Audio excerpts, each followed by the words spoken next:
aussi se mettre en surveillance sur l'arrivée d'une femme qui arrive d'Italie et qui doit nous amener au contact d'un fugitif italien recherché pour trafic de stupéfiants. Et d'après ce qu'on sait, c'était la partie blanchiment de l'organisation qu'ils ont démantelée en Italie et qui sont toujours en train de démanteler, hein, si j'ai bien compris. C'est ça, Vincenzo? Oui, c'est ça. Ils sont en phase de la démanteler complètement. Il leur faut ce gars-là également qui, lui, s'occupait de la partie blanchiment des fonds du trafic de drogue. Le fugitif recherché par la justice italienne est en cavale en France depuis 2 ans. L'homme, assis à l'arrière de la voiture, est un carabinier italien. Il est accompagné par des policiers français de la brigade de recherche des fugitifs. Il est en contact avec ses collègues en Italie, qui le renseignent en temps réel. Il y a des écoutes maintenant en Italie sur le téléphone du type qu'on doit arrêter. Il nous renseigne de chaque nouvelle. La femme italienne que les policiers sont venus attendre doit arriver de Rome par le prochain vol. Elle doit les conduire jusqu'à l'homme qu'ils recherchent. Une dizaine de policiers français sont mobilisés pour cette filature. L'officier italien ne fait que les accompagner. Il n'a pas le droit d'intervenir en France. Selon leurs dernières informations, la femme a bien pris l'avion. Il ne reste plus qu'à l'identifier à sa descente de vol. Il a des jeans qui sont changés. Et les chaussures sont Puma. Elle a un sac Gucci, de marque Gucci. Des pumas blanches et le pantalon est en jean et non pas noir. Les pumas sont noirs, hein, un cuir noir. Non, les pumas sont noirs. Voilà, pumas noirs, pantalon de jean. Elle est au bagage. Elle est au bagage, en train de prendre les bagages. Ok, ça devrait pas tarder à sortir. La jeune femme est venue à Paris retrouver le fugitif. Ils doivent ensemble fêter un anniversaire. L'homme recherché est sous le coup d'un mandat d'arrêt international lancé par un juge italien. Il a été condamné à 5 ans de prison pour des délits financiers et il est soupçonné d'avoir blanchi l'argent d'un trafic de drogue pour le compte d'une organisation mafieuse. Oui, allô, ça vient de prendre le bus. C'est un Roissy-Bus. Les policiers ne vont plus lâcher la jeune femme. Ok, ça marche, à plus. Les écoutes téléphoniques menées par les carabiniers italiens ont révélé que le rendez-vous devait avoir lieu dans un palace parisien, près de la place Vendôme. 2 policiers sont à l'intérieur de l'hôtel, 4 autres surveillent l'extérieur. Ils craignent que le rendez-vous soit modifié à la dernière minute. Laurent de Philippe.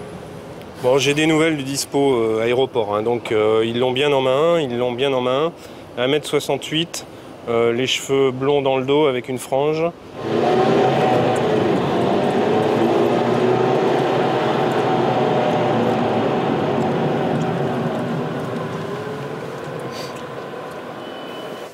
Ouais, elle s'est descendue du bus, hein, rue Scribe. Hein. C'est descendue du bus à la rue Scribe. Okay. Bah, c'est vers Opéra, hein. C'est dans le quartier de l'Opéra. On est à côté de l'Opéra. Ouais, pour info hein, de Dominique, on est placé devant l'Opéra, Voilà, vous la voyez à gauche là? Vous la voyez là? Elle est là.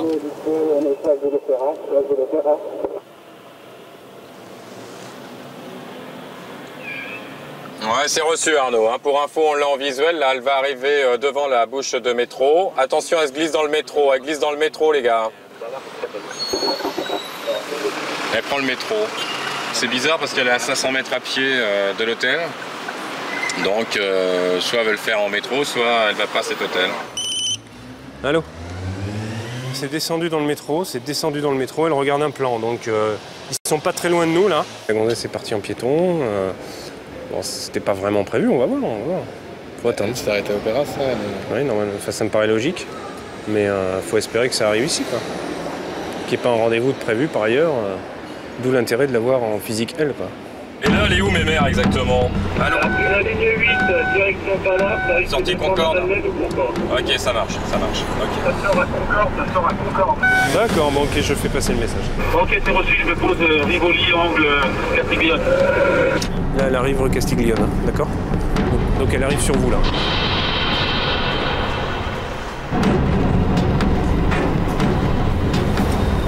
Nico, tu m'as reçu, elle arrive sur l'hôtel reçu. Bon, j'ai laissé un message à Laurent, là. Il y a une conversation qui est tombée, hein, comme quoi l'objectif dit à la fille qui est ici qu'ils arrivent dans 20 minutes. Bon, le but, c'est qu'on se recentre. On se recentre sur l'hôtel. On le fait, si on peut, il y a des chances qu'ils prennent le taxi donc pour arriver ici. Et donc à partir de maintenant, il faut quand même chauffer les taxis. Et on essaye de le faire à la sortie du taxi, hein. D'accord?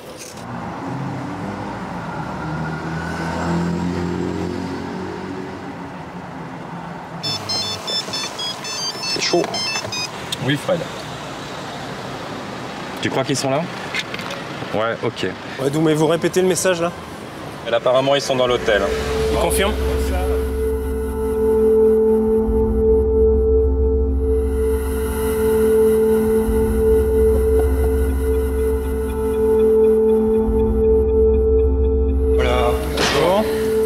C'est la police française aussi. Oui. Vous parlez français? Un peu. Vous avez des papiers, s'il vous plaît? Qu'est-ce qu'il y a? Qu'est-ce qu'il y a? Vous appelez comment?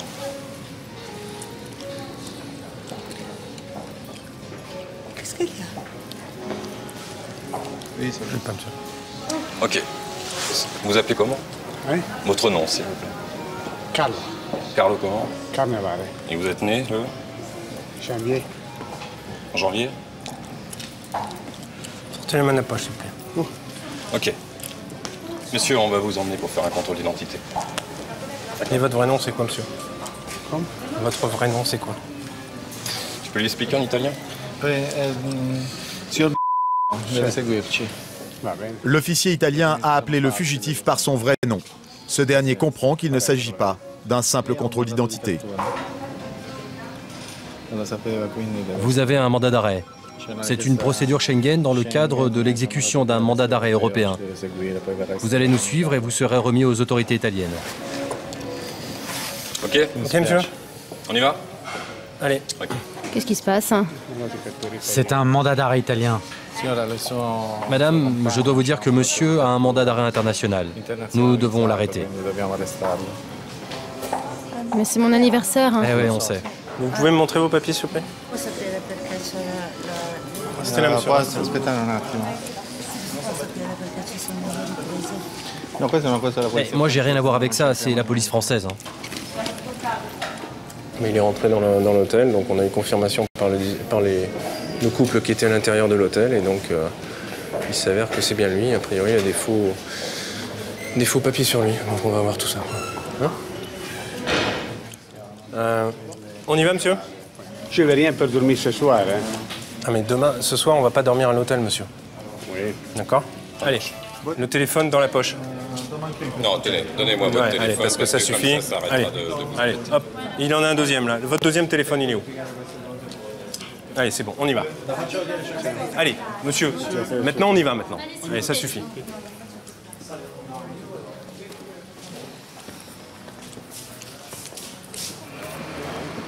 Attends, là. Doumé, il y a Ouais. le ML, là. Ouais, mais on va le mettre dans la voiture, parce que je le sens pas, Pépère.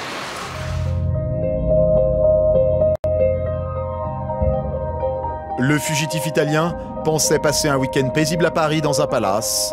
Il se retrouve dans une voiture de police. Direction Nanterre, le siège de la brigade de recherche des fugitifs.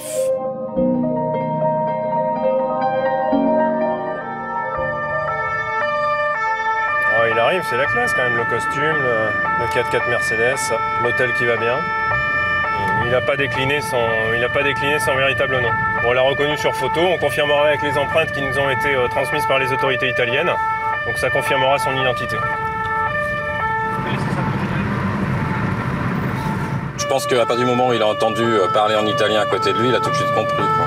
Oui, quand je l'ai appelé avec son nom, il a compris. Bien sûr. Oui, il est choqué maintenant. La première chose qu'il a demandé, comment on a réussi à le rattraper.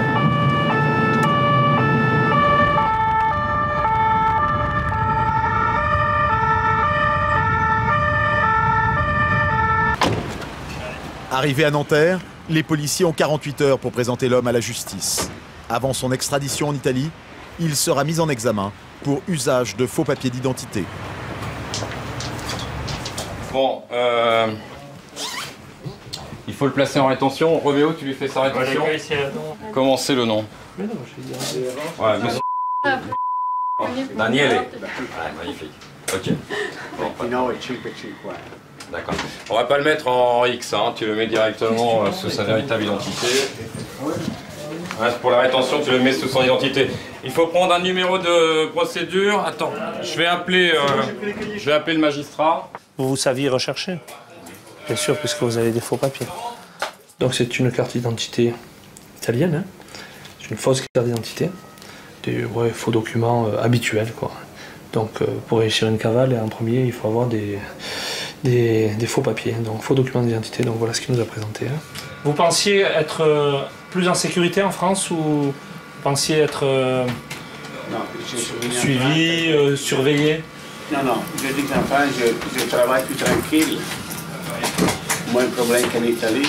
Parce qu'en Italie, j'avais fait des problèmes avec la justice pour les...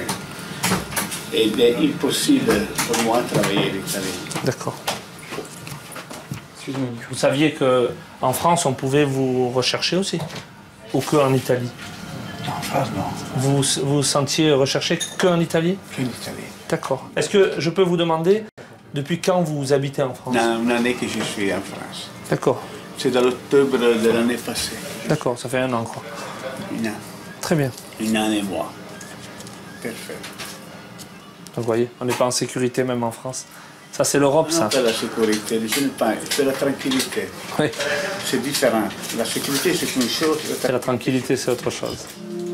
La tranquillité, l'homme l'avait trouvé à Monaco. Il était intermédiaire dans la vente de voitures de luxe. Un paisible homme d'affaires qui voulait faire oublier son passé. Sa seule erreur, avoir quitté le Rocher pour offrir un bel anniversaire parisien à sa femme.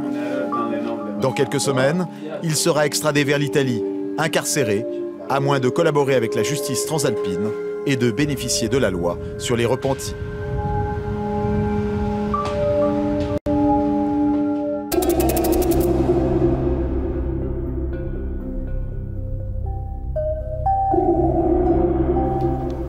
Bon, bah, de toute façon, ça sert plus à rien qu'on... Ah non, ça sert à rien qu'on y aille, quoi. Ils ont fait des perquisitions et tout, c'est plus la peine, soi-disant qu'ils n'ont rien trouvé.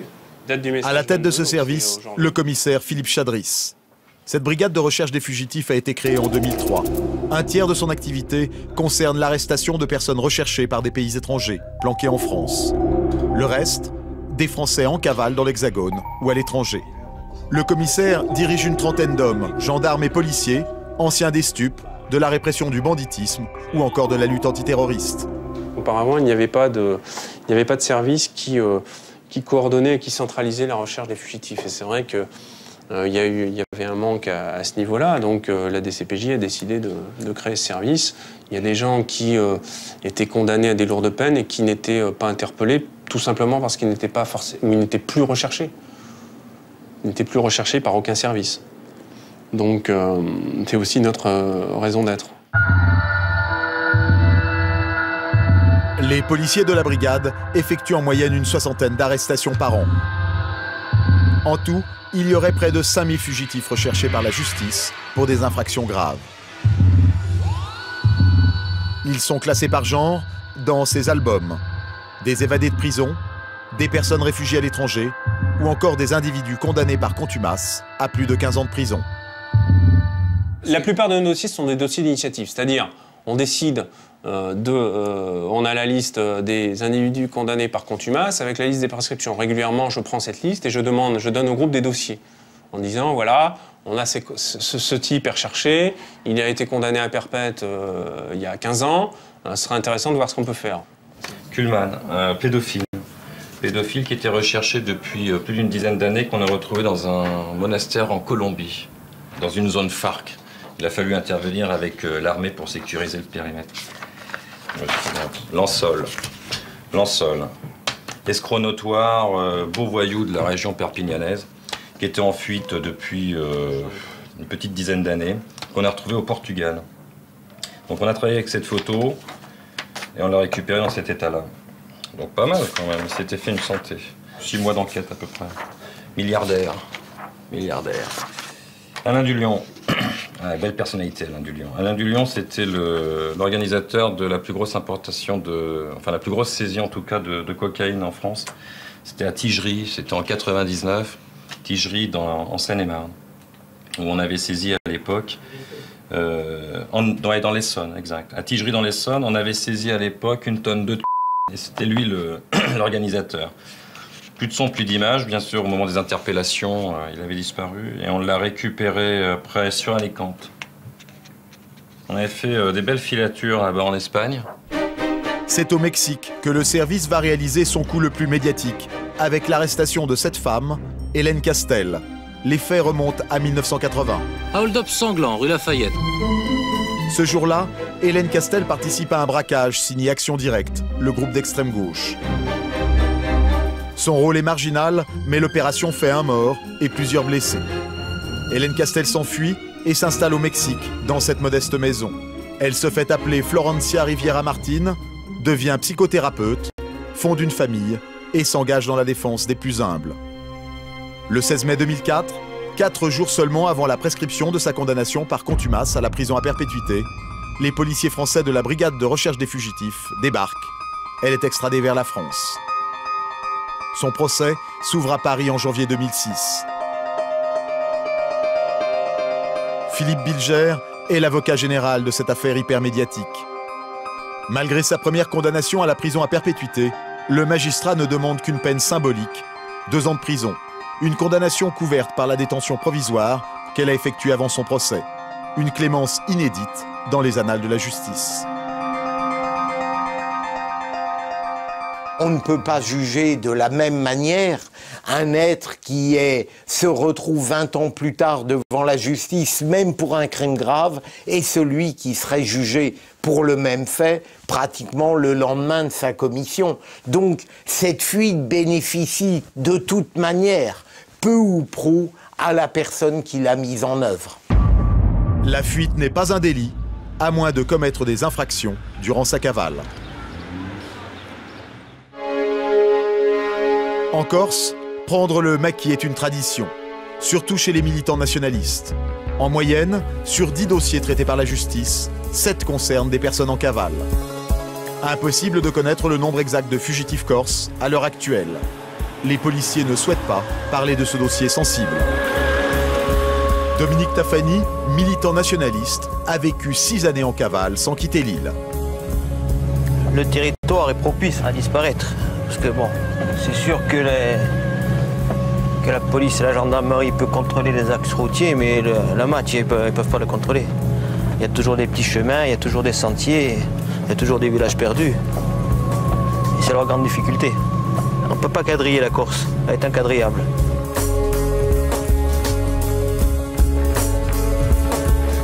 L'histoire commence en 1995. Un attentat avec prise d'otage. Les policiers soupçonnent Dominique Tafani d'avoir participé à l'opération. En cas de condamnation, il risque au minimum 15 ans de prison. Comment vous avez su que vous étiez recherché pour cette affaire? Oh, c'est très simple. Hein. Déjà, quand il y a les rafles qui sont mis en place, la DNAT toutes les semaines, enfin toutes les semaines ou tous les 15 jours, descend le mardi et le mercredi et procède à des rafles. C'était comme ça. Ils descendaient le mardi et le mercredi, comme ça le samedi, ça leur permettait de remonter à Paris tranquille. Bon, j'ai vu, on voit les manèges des gendarmes qui ne passent jamais dans le village et qui commencent à passer, qui commencent à tourner devant la maison, à freiner, etc. Bon, en plus, après quelques indiscrétions, parce que bon, rien n'est hermétique. Donc quand je suis qu'il y avait possibilité de rafle, ben, le soir, je n'ai pas dormi à la maison. Et effectivement, le lendemain matin, on a débarqué le GIGN, les gendarmeries et tout ce qui va avec. Et c'est une décision que vous avez prise immédiatement. Vous vous êtes dit, je préfère partir que de... Ben, disons que... C'est lourd quand même, de conséquence, ce genre de décision. Ça se prend pas à la légère, j'imagine. Ben, c'est peut-être pas une décision raisonnable pour les gens, mais pour moi, ça a été une décision raisonnée. Pendant 6 années, il va vivre au gré de rencontres, passant de village en village, sans travailler. Il occupe ses journées à lire, chasser ou se promener dans le maquis, soutenu, affirme-t-il, par un réseau d'aide spontanée. Nous, ici, je veux dire, quelqu'un qui est poursuivi par la police, les portes s'ouvrent. Il n'y a pas de jugement sur l'acte qu'a pu commettre la personne. Non, la personne est dans le besoin, on l'aide. C'est une notion de solidarité, mais c'est induit dans notre culture. Il n'y a pas de problème à ce niveau-là. Moi, je sais que j'ai fait je me suis arrêté de compter à la 100e maison. Et ce n'était pas des nationalistes, la majorité du temps. Hein. On est pris en charge par quelques militants qui vous font connaître les cousins, qui ensuite les cousins vous font connaître les amis, puis on tourne, et puis on reste dans les villages chez des gens, etc. Mais on est un peu le cousin qui débarque, même si on ne les connaît pas. Je veux dire, au niveau de la famille, ça se passe comme ça. Vous faites une chambre ou un canapé, bon voilà, vous connaissez les enfants, vous faites partie de la famille. C'est des relations qui se nouent très naturellement. Il y a une angoisse, on a toujours peur des contrôles, des routes qu'on évite. Non, c'est surtout... ça dépend des eaux, ça dépend des axes qu'on va prendre. On va éviter certains horaires où il y a peu de monde. On va éviter de sortir la nuit, par exemple. Parce que la nuit, il y a des gros barrages. Mais maintenant, si vous mettez une voiture devant avec un toki, bon, vous allez vous faire une ouverture de route. Mais ça, c'est bon. Ça se passe comme ça. Mais ça suppose quand même une grosse infrastructure, une grosse organisation pour une personne. Enfin, c'est évident que ça s'organise, une cavale. Hein, mais bon, il y a des gens qui vous aident.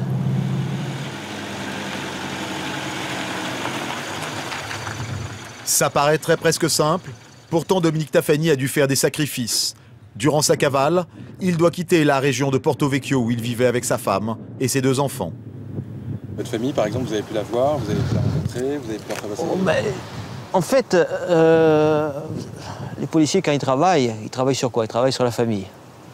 C'est l'élément faible. Donc il faut tout faire pour éviter de rencontrer sa famille. Donc c'est des enfants qu'on ne va pas grandir, c'est une femme qui à un moment donné, on va se séparer parce que bon, 6 ans de cavale, c'est invivable.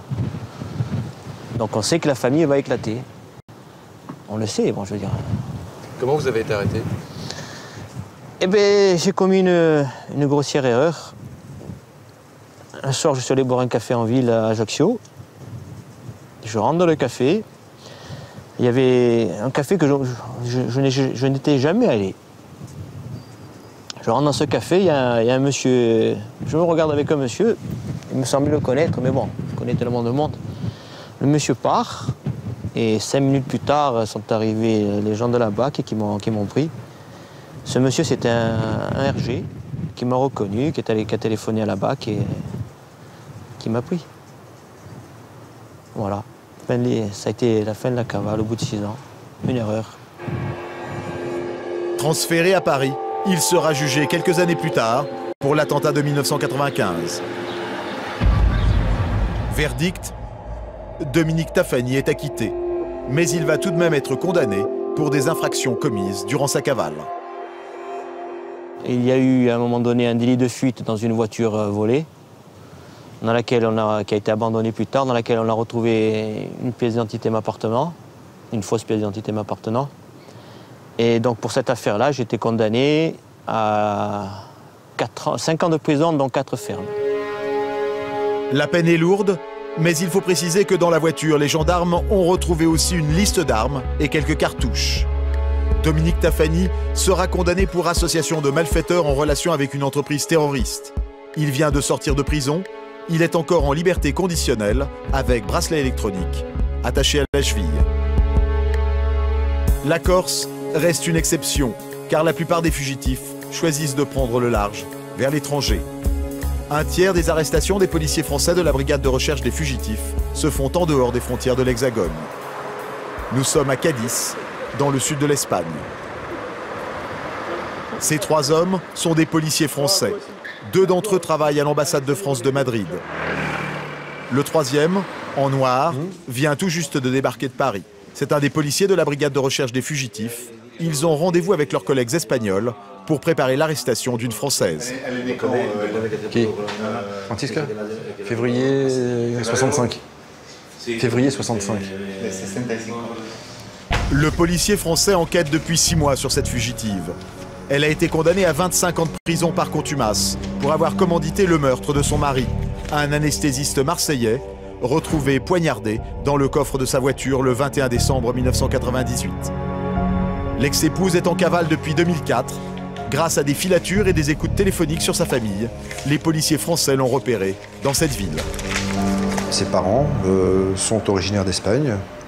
possède une résidence en Espagne, viennent régulièrement en Espagne. Donc on s'est dit, pourquoi pas, on a axé nos recherches là-dessus. Donc par l'intermédiaire de nos collègues en poste en Espagne, on a pu obtenir différents éléments qui nous ont conduits jusqu'ici. En Espagne, la fugitive se fait appeler Marta. Elle est femme de ménage au noir. Ils ont localisé l'appartement. Ah oui, c'est sûr. C'est clair. Ouais. Donc maintenant, eux, combien de temps ils vont être d'accord pour tenir l'appartement? À mon avis, il faudrait le tenir tant qu'il y a de la lumière, tant qu'il y a quelque chose, tant qu'il y a de la vie dedans. Il faut tenir cet appartement. Parce qu'elle peut en partir ou y arriver n'importe quand. L'appartement en question, c'est celui de ses employeurs, situé en bord de mer. Les policiers espagnols ont localisé la fugitive en faisant circuler sa photo dans le quartier. Ils sont une dizaine, mobilisés ce matin. Cette adresse est le seul élément dont ils disposent pour la sauter, selon leur expression. Il est 11 h, l'heure à laquelle Marta vient habituellement travailler. Devant l'immeuble, il n'y a personne. Nous sommes sur la plage à, on va dire, 300 mètres du domicile, sur la plage, carrément.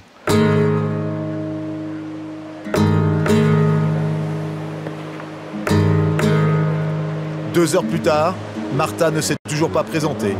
Les policiers s'impatientent.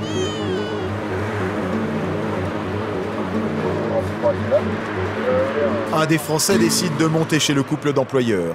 Il va comprendre qu'un grain de sable est venu enrayer le dispositif. Un concours de circonstances a permis à la fugitive de savoir que des policiers étaient sur ses talons.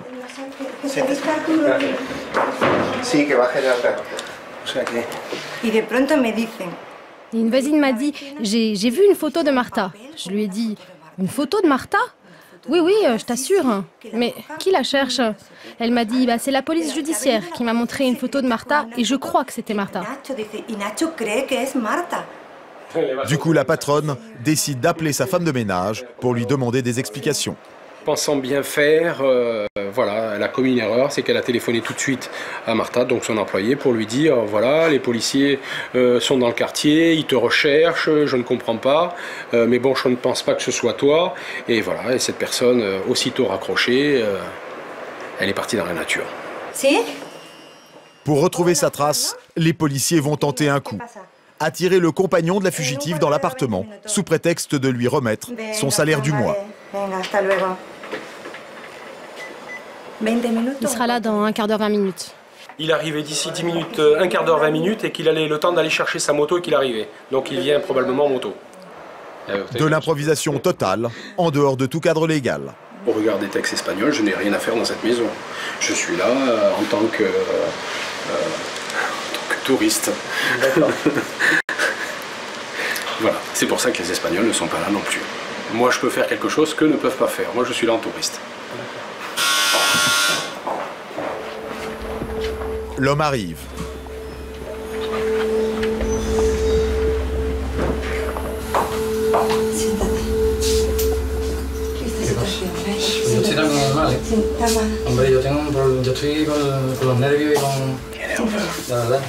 L'employeur refuse finalement de lui remettre l'argent et dit vouloir le donner en main propre à la fugitive. L'homme s'énerve, le ton monte, le policier français hésite à intervenir.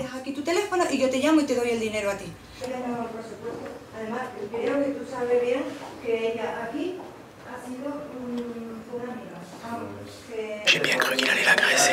Je me suis vu presque, à un moment donné, je me suis dit s'il l'agresse, il va falloir sortir. Parce qu'il voulait récupérer le pognon. Alors elle a pas lâché le morceau et elle lui a dit non, non, moi je veux lui donner le pognon à elle.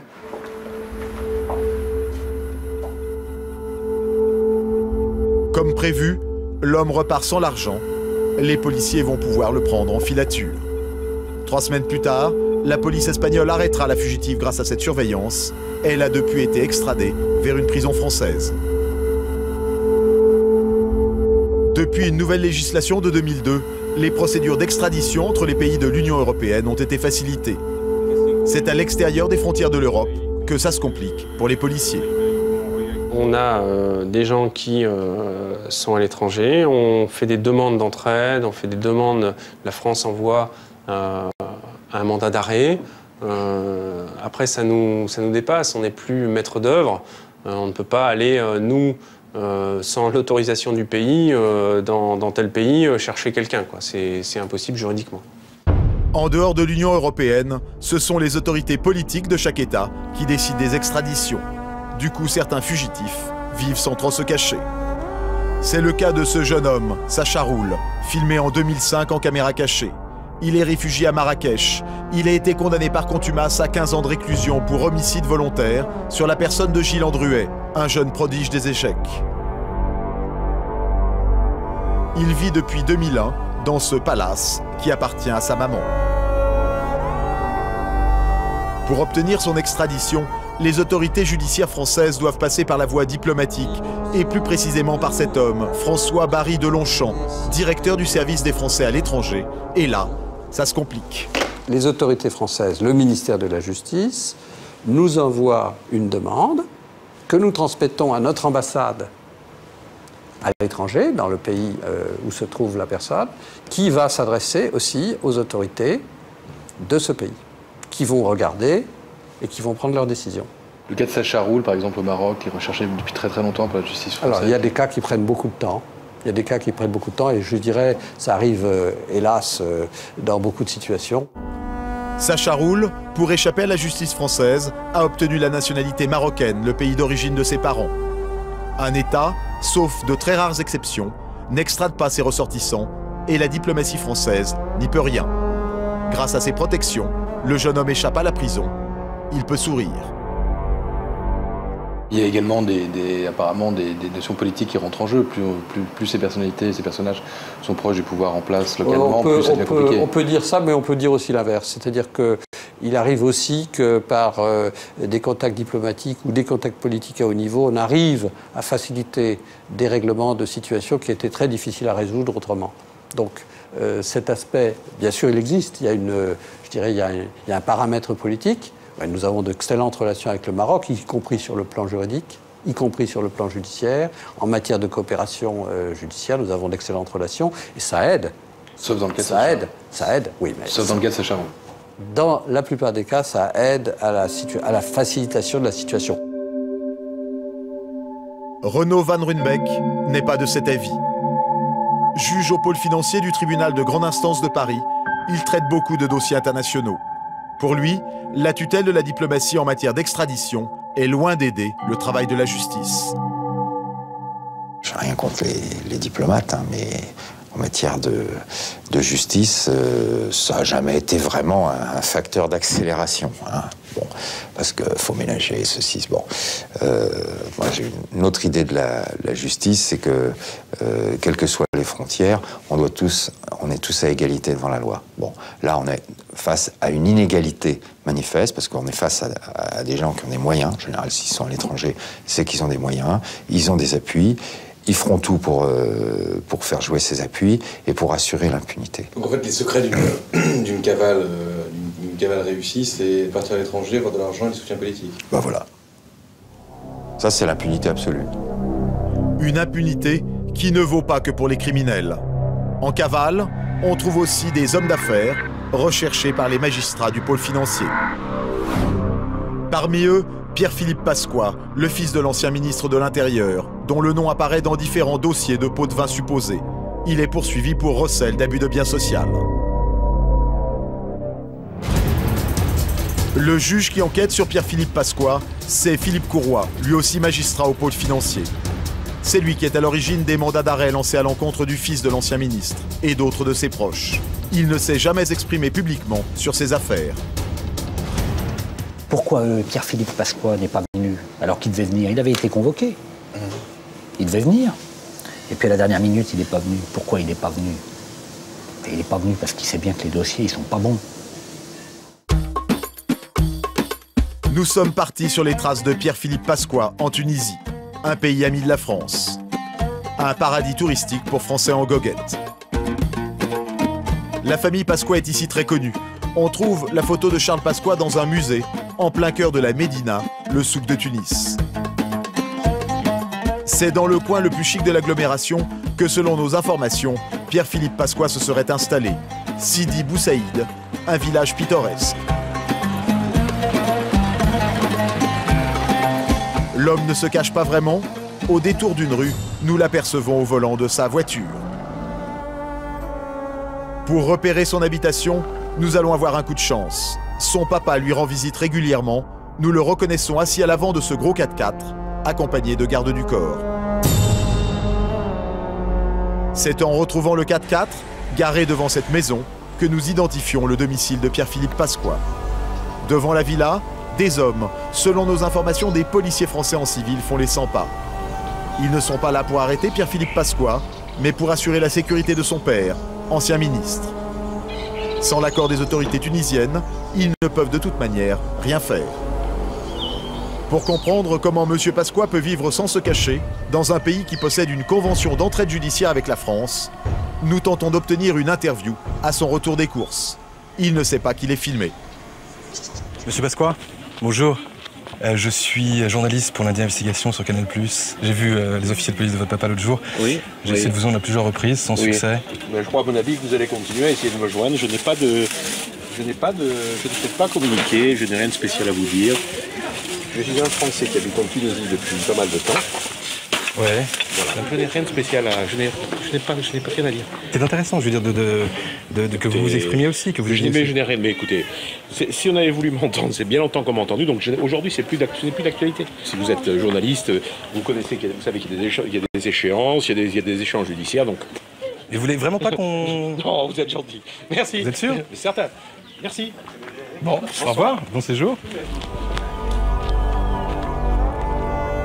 De retour à Paris, nous avons interrogé le père sur la situation du fils et sur ses éventuelles protections politiques tunisiennes. Vous avez la garantie que les autorités tunisiennes Ah non, je n'ai aucune garantie du tout. Vous n'avez pas des relations en Tunisie auprès du président? Ah non, moi pour garantir... j'ai des relations. Je sais que je bénéficie de la part des autorités tunisiennes d'une grande sympathie, parce qu'ils savent que je suis un ami de la Tunisie. Et ça protège votre fils? Non, je ne crois pas. C'est un petit peu étrange, vous êtes sénateur, vous êtes ancien ministre de l'Intérieur, votre fils est en cavale. Mon fils n'est pas en cavale, tout le monde sait où il est. Oui, enfin, il a un mandat d'arrêt international. Non, mais si la justice... Monsieur, si la justice avait réellement voulu l'entendre, mon fils a écrit à toutes les autorités judiciaires françaises, depuis, naturellement, le juge d'instruction à plusieurs reprises, le président du tribunal, le procureur de la République, en disant « je suis à votre disposition dans le respect de la procédure internationale qui régit les problèmes judiciaires entre le pays dans lequel je me trouve et la France ». Cette procédure n'a jamais été respectée, à la suite de quoi mon fils a décidé de ne pas venir, sachant très bien que s'il venait, le juge n'avait qu'une seule envie, c'est de le mettre en détention. Pourquoi cette personne est en Tunisie, tout le monde le sait, pourquoi il n'est pas extradé? Cela ne relève plus de la justice française. La justice française lance un mandat d'arrêt international contre une personne. Ce mandat d'arrêt, il est diffusé dans les pays. Une personne est domiciliée dans un pays étranger, on sait où elle habite. Ensuite, c'est effectivement aux autorités locales d'exécuter le mandat. Si elles ne le font pas, moi je n'ai pas de moyen de contrainte pour le faire. Le juge a signé un mandat d'arrêt international. Le juge voulait absolument, ne pouvant pas s'en prendre à moi sur ce plan, je pense qu'il avait décidé de s'en prendre à mon fils. Et pourquoi ce mandat n'est pas exécuté, selon vous? Comment? Pourquoi ce mandat n'est pas exécuté? Mon fils est en Tunisie et puis il se garde bien d'en bouger. Mais les autorités tunisiennes pourraient très bien décider. Pour le moment, les autorités tunisiennes n'ont pas été saisies d'une demande d'arrestation de mon fils. Si elles en étaient saisies, je ne sais pas ce qu'elles feraient. Ce que je voudrais bien comprendre, c'est que dans le cas de la Tunisie, il y a une convention. Oui. Monsieur Pasqua a un mandat d'arrêt international. Le juge français a émis une citation à comparaître. Étant donné qu'il n'a pas eu satisfaction, il a émis, dans un deuxième temps, un mandat d'arrêt international. Qui s'appliquera si les autorités tunisiennes souhaitent l'appliquer. Il est évident que nous avons attiré l'attention des autorités tunisiennes sur l'intérêt qu'il y aurait pour la justice française à ce que la demande de la citation à comparaître puisse être effective. C'est normal, c'est notre rôle. Quelle réponse a été faite? Je ne sais pas, parce que nous n'avons pas reçu une réponse apparemment très formelle sur ce point. Un autre proche de Charles Pasqua échappe depuis plusieurs années au juge Courroy. Mais lui ne fuit pas les journalistes. Au contraire, il se fait un plaisir de narguer la justice française. Il s'appelle Arkady Guédamac. Récemment, c'est lui qui voulait racheter le quotidien France Soir. Milliardaire, il possède pas moins de 4 nationalités, françaises, mais aussi israéliennes ou encore canadiennes et angolaises. Dans la plupart de ces pays, comme ici en Israël, il fréquente des hommes politiques de premier plan. On le voit sur ces images tournées à Tel Aviv, rendre visite à l'actuel Premier ministre, Ehud Olmert. Arkady, how are you? Depuis 2000, Arkady Guédamac est sous le coup d'un mandat d'arrêt international délivré par la justice française. Il est soupçonné d'avoir participé à un trafic d'armes entre la Russie et l'Angola. Pourtant, l'homme n'est pas empêché de voyager ni de circuler librement.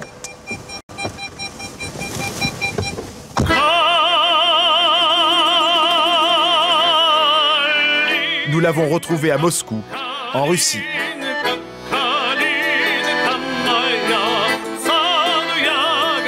C'est dans cette ville qu'Arkady Guédamac est né. En 1972, il quitte l'URSS sans un copec en poche et débarque en France. Après des petits boulots, il crée une société de traduction et devient intermédiaire d'affaires entre la France et l'URSS. À la chute du mur, il a tous les contacts et toutes les ficelles pour investir dans son pays natal. Sa fortune est faite. Selon vos qualifications, je suis un grand industriel, un grand financier. Je suis président de la communauté juive de Russie, qui est la plus grande au monde. Je suis propriétaire des radios, des journaux, des banques, des grandes entreprises. Et je vis, je fais ma vie. Arkady Guédamac est donc quelqu'un d'important. En Russie, on dit un oligarque. Et il faut que ça se voie, il roule avec chauffeur, en voiture de luxe, suivi en permanence par 4 gardes du corps. Plus un signe extérieur de richesse qu'un impératif de sécurité. C'est juste pour la... Pour la galerie? Oui, pour la galerie.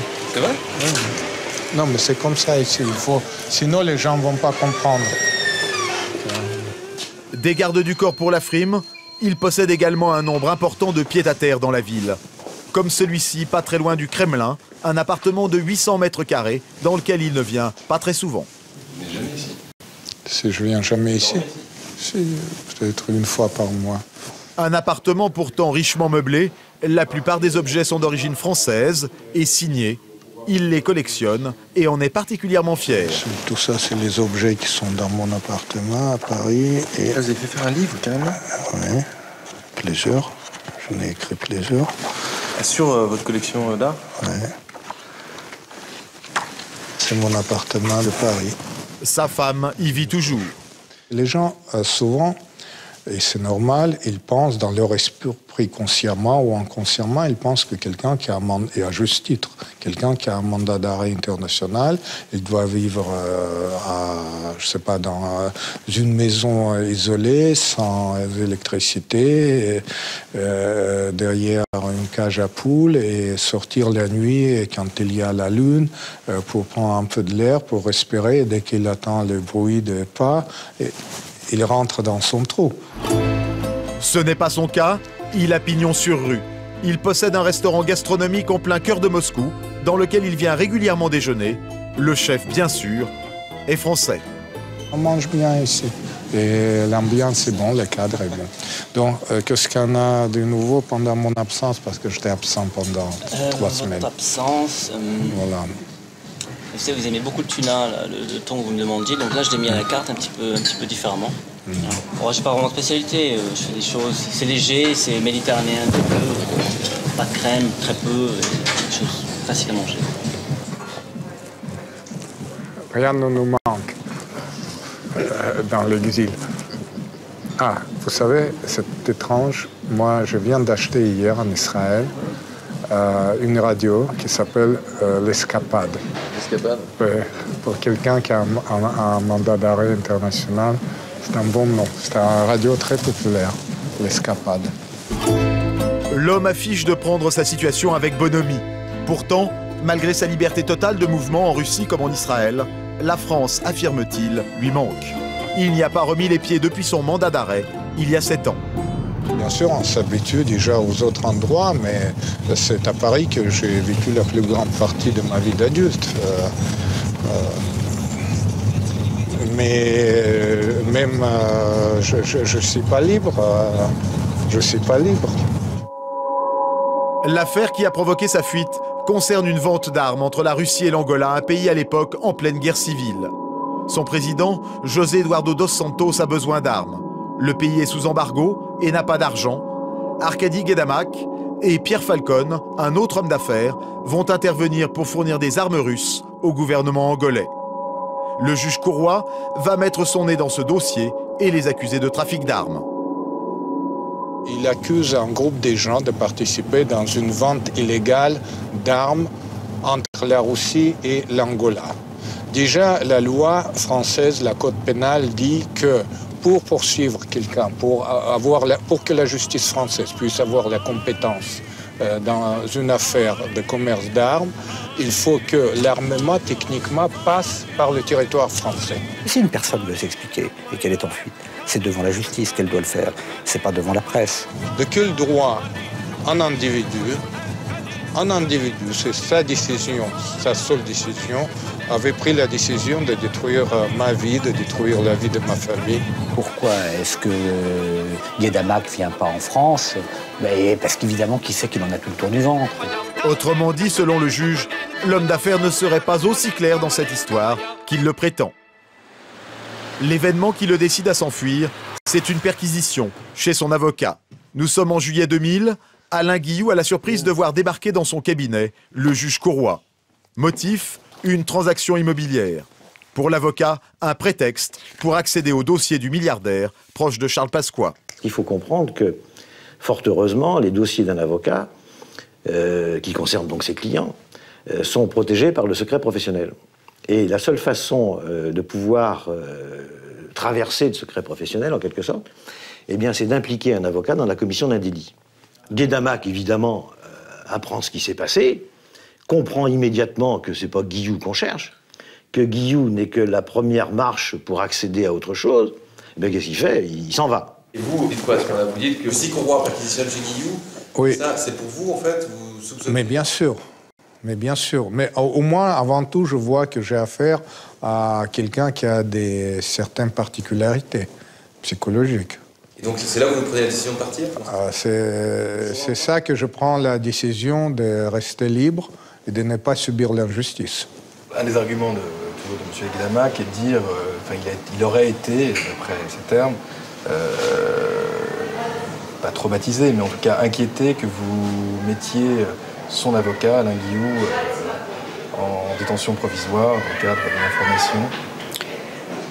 Pas de commentaire. Pas de commentaire. D'accord. Le juge Courroy, à l'occurrence, je lui ai écrit, voilà, je suis prêt à venir pour subir l'interrogatoire, mais certains éléments me laissent penser que je peux être emprisonné.